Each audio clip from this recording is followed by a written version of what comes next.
Hello everyone, this is निया from learning hub and today is our class 1। जैसा कि मैंने आपको आपकी लास्ट वीडियो में बताया था कि हमने इंडियन पॉलिटी का पूरा सिलेबस डिस्कस किया था, तो आज हम सिर्फ इंडियन कॉन्स्टिट्यूशन की इंट्रोडक्शन करेंगे। इंट्रोडक्शन बेसिकली मैं आपको बहुत पॉइंट टू पॉइंट करवाऊंगी because you are preparing for the government exam.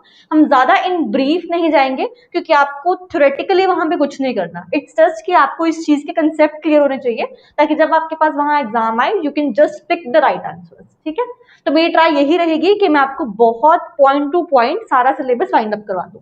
तो let's start with the preparation. सबसे पहले आपको पता होना चाहिए कि जो हमारा इंडियन कॉन्स्टिट्यूशन है, जिसको हम भारत का संविधान कहते हैं, that is the supreme law of the country. अब supreme law of the country से क्या मतलब है कि इससे ऊपर हमारे इंडिया में कोई भी लॉ नहीं है। मतलब इस लॉ से ऊपर, कॉन्स्टिट्यूशन से ऊपर हमारे इंडिया में कोई भी लीगल बॉडी जो है वो एग्जिस्ट नहीं करती। अब ये इंडियन कॉन्स्टिट्यूशन ऐसे डायरेक्टली इंडिया में नहीं आया। इंडिया इंडिपेंडेंस के बाद, हमारा इंडिया इंडिपेंडेंट कब हुआ था?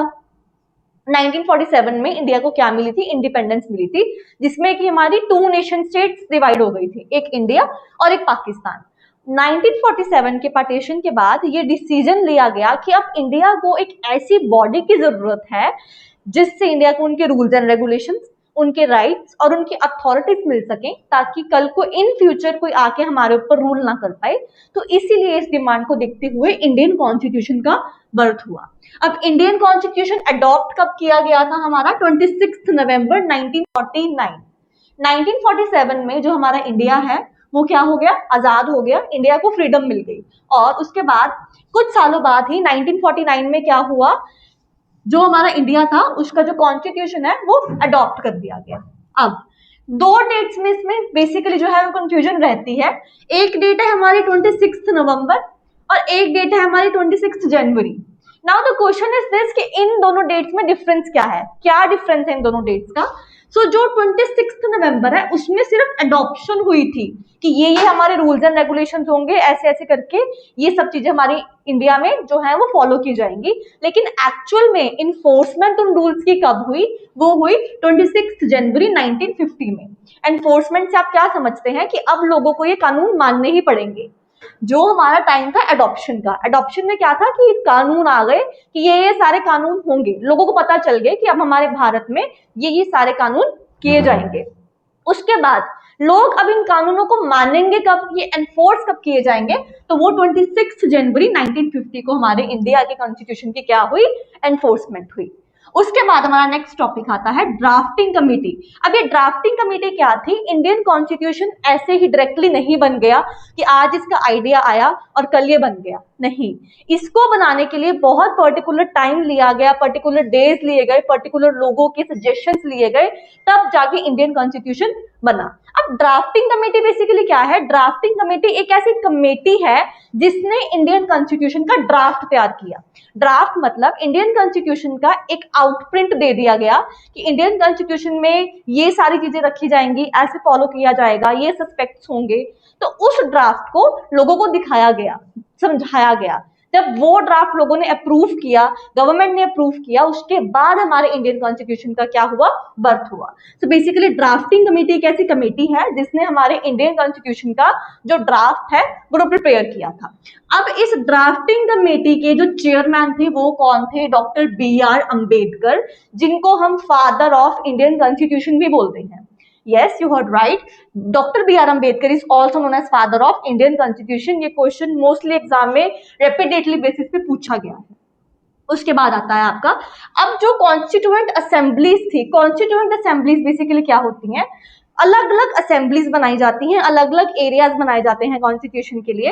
तो उस कॉन्स्टिट्यूएंट असेंबली की फर्स्ट मीटिंग कहाँ रखी गई थी? उस कॉन्स्टिट्यूशन की फर्स्ट मीटिंग आपकी न्यू दिल्ली में रखी गई थी। और किस डेट को हुई थी ये मीटिंग? 9 दिसंबर 1946 को। इससे भी आपको डायरेक्ट क्वेश्चन आ जाता है कि हमारे इंडियन कॉन्स्टिट्यूशन की जो कॉन्स्टिट्यूएंट असेंबली की फर्स्ट मीटिंग थी वो किस प्लेस को और किस डेट पे रखी गई। तो आपको ये चीज क्लियर होनी चाहिए। उसके बाद कई बार पेपर में पूछ लेते हैं कि हमारे इंडियन कॉन्स्टिट्यूशन की नेचर क्या है। तो अगर आपसे नेचर के बारे में पूछा जाए तो इसकी नेचर ये है कि this is the largest written constitution. इससे ज्यादा बड़ा रिटन कॉन्स्टिट्यूशन आज तक कोई बना ही नहीं है। Indian constitution is the only supreme power, right. Type क्या है इसकी, ये रिजिड भी है और फ्लेक्सिबल भी है। अब आप रिजिड से क्या समझते हैं? रिजिड मतलब होते हैं कट्टर। कट्टर मतलब कि जिस कॉन्स्टिट्यूशन में किसी भी प्रकार के चेंजेस नहीं किए जा सकते। अब हमारे इंडियन कॉन्स्टिट्यूशन में चेंजेस होते हैं, that is why it is flexible, लेकिन इतने इजीली चेंजेस नहीं होते कि आज हमने कॉन्स्टिट्यूशन में कुछ डिमांड किया और कल वो चेंज हो जाएगा। उसके लिए अलग से सेशंस लगते हैं, मीटिंग्स लगती हैं, उसके बाद अगर ये समझा जाए कि जो चेंज हम डिमांड कर रहे हैं कॉन्स्टिट्यूशन में दैट इज रेलेवेंट, तो ही वो चेंज हो सकते हैं। तो ये बाइपोलर नेचर का कंसेप्ट है, रिजिड भी है और फ्लेक्सिबल भी है, depends upon the nature and the changes which we want, right.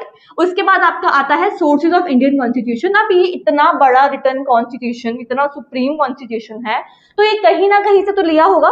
तो हमारे इकलौता इंडिया का कॉन्स्टिट्यूशन ऐसा है जो डिफरेंट डिफरेंट कंट्रीज के कॉन्स्टिट्यूशन को कंबाइन करके एक कॉन्स्टिट्यूशन बनाया गया है। तो वो उसके कुछ सोर्सेज हैं। जैसे सबसे पहले कंट्री आती है यूके, जिसको हम यूनाइटेड किंगडम बोलते हैं। यूनाइटेड किंगडम से हमने क्या लिया, हमारा पार्लियामेंट्री सिस्टम लिया। अब आप पार्लियामेंट्री सिस्टम से क्या समझते हैं?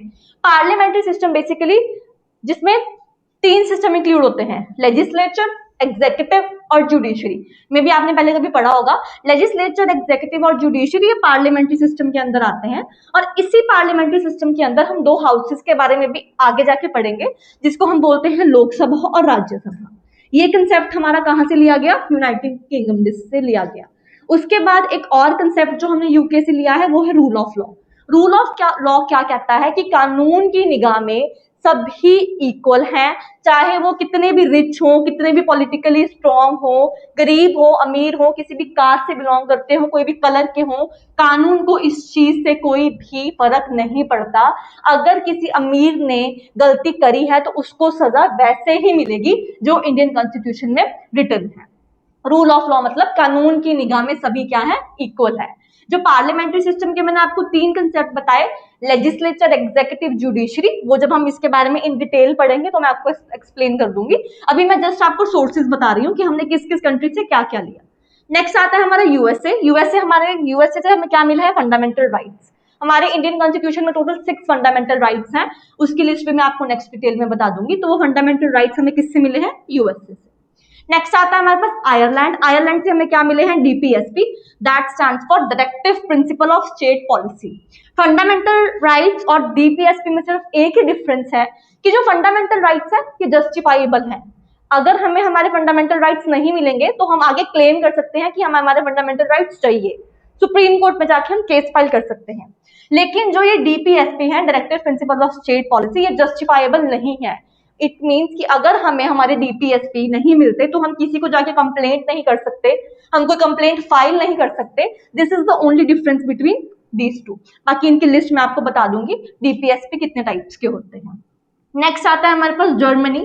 जर्मनी से हमें क्या मिला है? Emergency provisions. अब इमरजेंसी प्रोविजंस कौन पास करता है? हमारी सेंट्रल गवर्नमेंट पास करती है। गवर्नमेंट हमारी 3 लेवल की होती है, 3 लेवल्स हैं बेसिकली गवर्नमेंट के, सेंट्रल लेवल,